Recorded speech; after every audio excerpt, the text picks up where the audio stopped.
What is empiricism? Empiricism is a philosophical doctrine that holds the view that knowledge is derived from experience.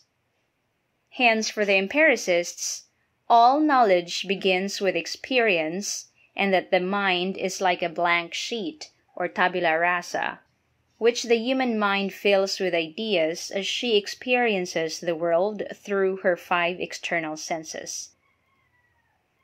The empiricists, therefore, deny the contention of the rationalists that ideas are innate, that is, humans are born with imprinted ideas, knowledge, and principles.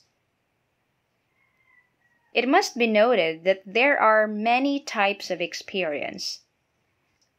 For example, we may talk of inner experience, such as dreaming, imagining, and fantasizing. However, this type of experience is not the one dealt with in empiricism.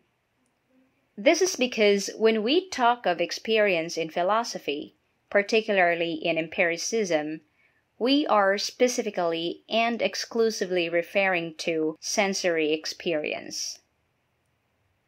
In particular, the adherents of empiricism are interested in explaining the origin of knowledge, with emphasis on how the human mind acquires knowledge and conceptual understanding. In fact, John Locke, a 17th century British philosopher, devoted Book 2 of his seminal work titled An Essay Concerning Human Understanding to explaining the origin and development of knowledge.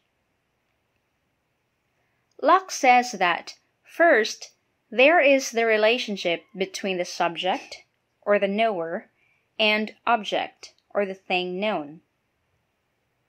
The subject then perceives the object through the 5 external senses. Now, according to Locke, through this process of sensation, the human mind forms simple ideas, such as the idea of a table or a book. Now, when we put together simple ideas, as Locke contends, we form complex ideas through the process of reflection. Locke understands reflection as the perception of the operations of our own mind within us, as it employed about the ideas it has got. And for Locke, reflection may involve thinking, willing, believing, and doubting.